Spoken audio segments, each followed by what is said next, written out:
Hey there folks, I'm Nick and welcome back to Straight Talk Whiskey, and this is episode number 44. We are headed back to the Scotch side of our whiskey journey, and we will be tasting the Glenlivet Nadurra, which is, if you don't know already, the cask strength version of Glenlivet single malt Scotch. It comes in a nice little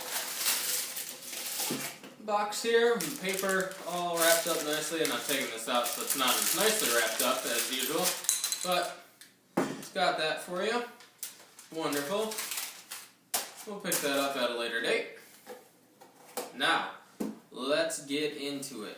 So, as you saw last week, we had a different cask strength, if you will, with the Jack Daniel's single barrel proof. And now we thought we'd follow that up with a Scotch at cask strength, which I got at a whiskey festival around October-ish. So this has kind of been sitting around a little bit. I've only tasted it once, had it at the festival, really liked it, and again, like the year before, went to the Glenlivet, which we already reviewed for you. That was the 15-year-old. So you can check back and look at that if you're interested. Now, as I have done in the past with whiskeys that's such a high strength, this is bottled at, let me get the exact, 60.7 alcohol by volume. So it is definitely up there. That's 121.4 for those of you who are doing the math at home. So definitely a potent Scotch. So again, as I always say, needs a little bit of water. Now I poured the first glass just to kind of sit out for a little bit, but it could use just a bit of water, not too much because I didn't pour an entirely huge glass of that, because I want to taste it for you first at cask strength and then tell you sort of if any nuances show up as the water sort of lets it open up and get all those flavors and aromas going on there. So, if you have a bottle of this, it's your first time having it, you'll notice that you can start to see it in here. It's forming a little bit, probably need to add a little bit more water, but the Scotch mist. What is that? Well, that's what happens when you have a cask strength whiskey, or even at a lower proof, but it's non-chill filtered. It's left all natural, as you'd have it. And Nadurra, oddly enough, is Gaelic for natural. So that's what we got going on here. So these bottles of whiskey, the whiskey itself rather, is aged in first fill Oloroso sherry casks, which come from the Jerez area of Spain. As we all know, that's where some of the most expensive, exquisite, and high caliber barrels come from. So we have that going on for us. So let us get into it. Let's pour a little side by side here so you can see the actual color. Now if you notice, if you've tasted any other Glenlivets, that you might see a little bit darker color. Well, it could be caramel, could be any sort of thing. Certainly the cask has a little bit of influence on there, whether it's bourbon, Oloroso, or another sort of dessert wine or something like that. Could even be rum. It's all going to affect the sort of color that you got going on there. Now I didn't add too much water, but one thing you'll notice is a very nice bright gold light, nothing too crazy going on in there. And that's a wonderful color to see when you see a whiskey like this sitting on the shelf. Now of course it'll be in the box, but just beautiful light flavor. Don't be put off by seeing a light color in your whiskey. That's usually a sign of non-chill filtration and also no caramel coloring, right? So you can have your sort of opinion on it, but for me, and I know for a lot of people, we're trying to get basically full quality for what we're paying for.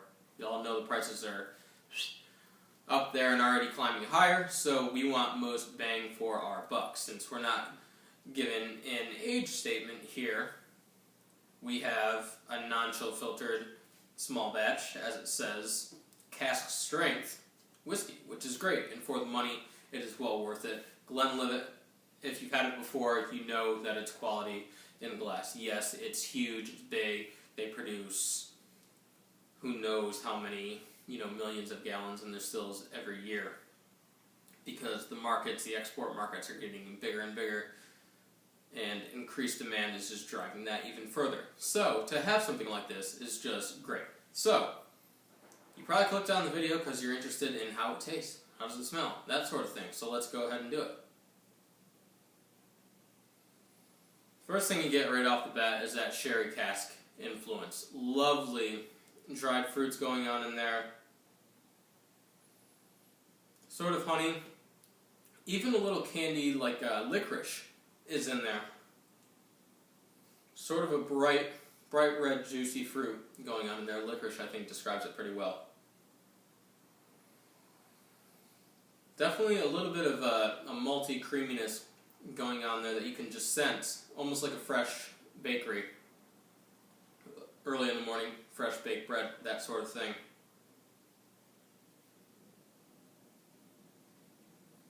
Definitely something interesting in there. Orange in there, not orange peel or anything like orange rind or anything like that, but actual orange fruit.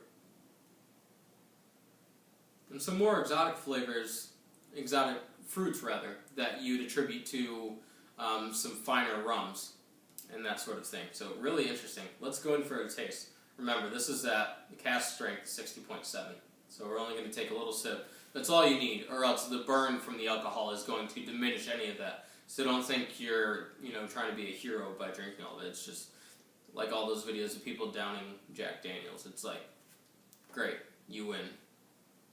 Who cares?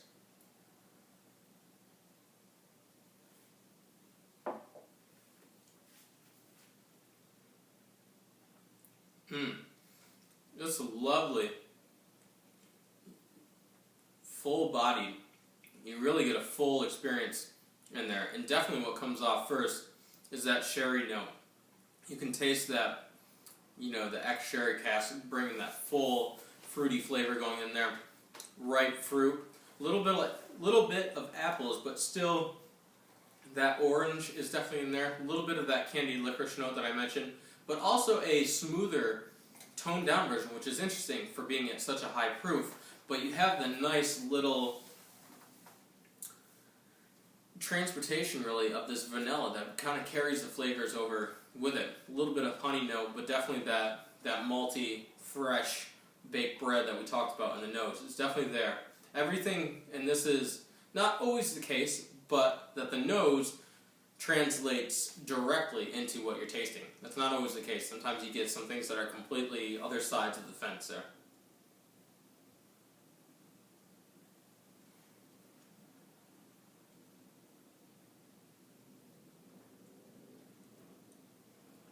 Definitely these lovely dried fruits. Sort of cranberry action going on in there. A little bit of grapefruit, definitely. Like I said, those a little bit more, it's not crazy exotic, but sort of the type of fruits that you would get in a nice rum, something like that. Which is really interesting to see in this. Definitely the sherry influence. Who knows how long it's been aged in there, but this is definitely a very high quality whiskey. So now that we've had it at cask strength, I'm just going to water this down a generous amount. Maybe you'll start to see that Scotch mist coming in there, but remember it's at 60.7, so don't feel like adding this water is really going to detract from it. It's going to be pretty stable there, at being such a high proof. Normally we have stuff down at the 40 range, right? Usually 40% ABV is the standard. So taking it down, you can be a little bit generous with it. But if you want also, if you have time on your hands, take it slow, add a little bit of water, give it a little time, come back to it, that sort of thing, see what changed. That is basically the best thing that you can do. So let's go in. Still as vibrant as ever. Still those fruity notes. I'm almost getting like Red Hot Dollar, those candies, more than I am the licorice that I got at the original 60.7% ABV. but definitely still that sort of juicy, fruity candy note is in there.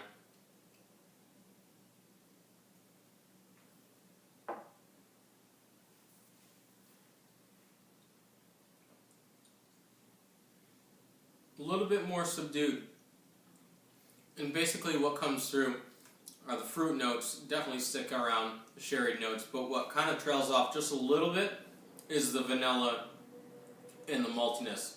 Just a little bit. It's still there in the mouthfeel. You still have a nice creaminess that you'd expect from a really nice single malt, and that's definitely what you get here. But like I said, more of the fruitier notes going on in there. So let's try the other one that has been sitting out there for a little while. And I would say probably a half hour or so with a little bit of water added. If you add more, you'll start to see this sort of that misty haziness going on. It's not going to show up on camera because why would it, you know?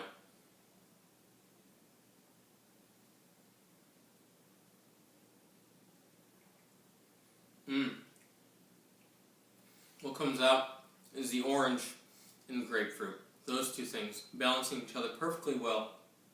You have a nice, very long finish going on. It's a flavor and taste that will last, a good long while. So this is just really a phenomenal bang for your buck kind of whiskey. Now if you go to bars and try to find this, it will be through the roof usually with, you know, the price for 2 ounces of it, which is crazy. They're trying to get their money back, and they end up probably getting like 10, 15 bottles worth in their money back with this. So you're probably best served to go out and find one on your own. I don't think it's that incredibly expensive, but you know, if you can, go find it. Your ABV might be a little bit different because it's cask strength. You'll get your batch number on there, your bottling date. This was bottled in June 2014, so you know it's been around for a little bit. But you know, just a lovely, lovely single malt. Just great as always. I mean, it's Glenlivet. They don't usually put out any like, bad products, and if it is, it's usually a fluke. You know, that sort of thing. Just a little blip on the radar screen. But definitely interested in trying more of their expressions because I feel like they do have a pretty wide range of variety in their lineup. So it always makes it interesting to try something new from them. So, but let's go in for a score because everybody likes to score.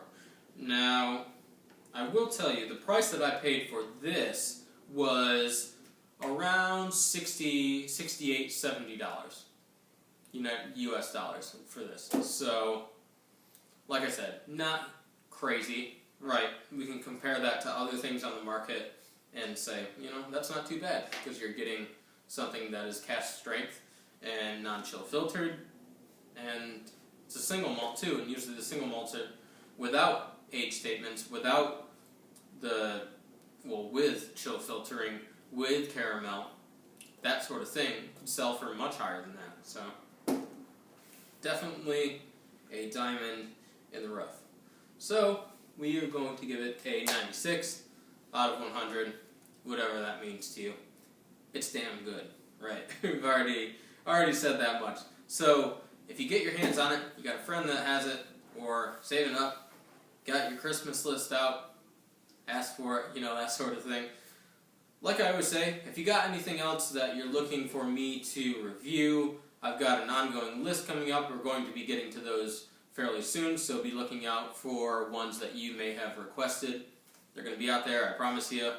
Next time I head to the store, I'm going to get those up, get those reviews up for you. And as always, if you're going to drink, drink responsibly. Have an awesome week, and we'll see you next time.